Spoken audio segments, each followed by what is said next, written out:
আৰক্ষীৰ জালত 8 ধৰ্ষণকাৰী। কামপুৰৰ কাকতিগাঁও বৰুৱাবালি কালভাৰ্টত শুকুৰবাৰে সংঘটিত হ'ল এক জঘন্য ঘটনা।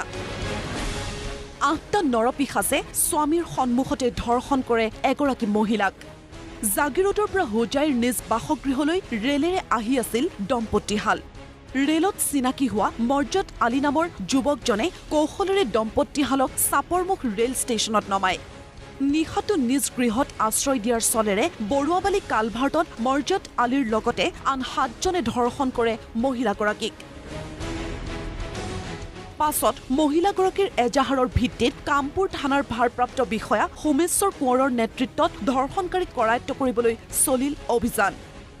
24 ঘণ্টাৰ ভিতৰত সফল হ'ল কামপুৰ আৰক্ষী।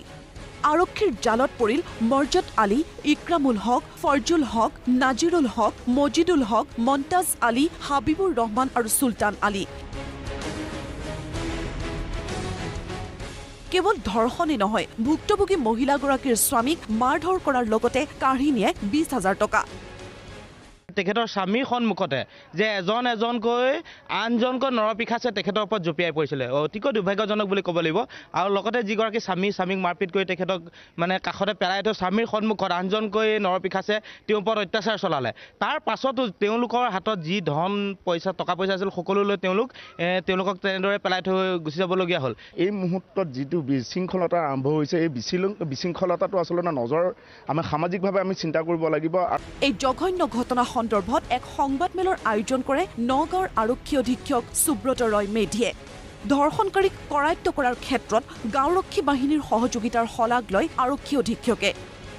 গোটেই 8জন মানুহ যোন এই ধৰ্ষণৰ ঘটনাৰ লগত জড়িত আছে, গোটেই 8জন মানুহকে কৰায়ত্ব কৰা হৈছে।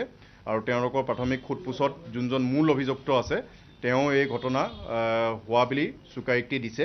এই ঘটনাটো খুব মৰ্মান্তিক ঘটনা আৰু আমি সকলোৱে মনত দুখ পাইছোঁ আৰু সেইটো কাৰণে আমি এটা জেদ হিচাপে লৈছিলোঁ।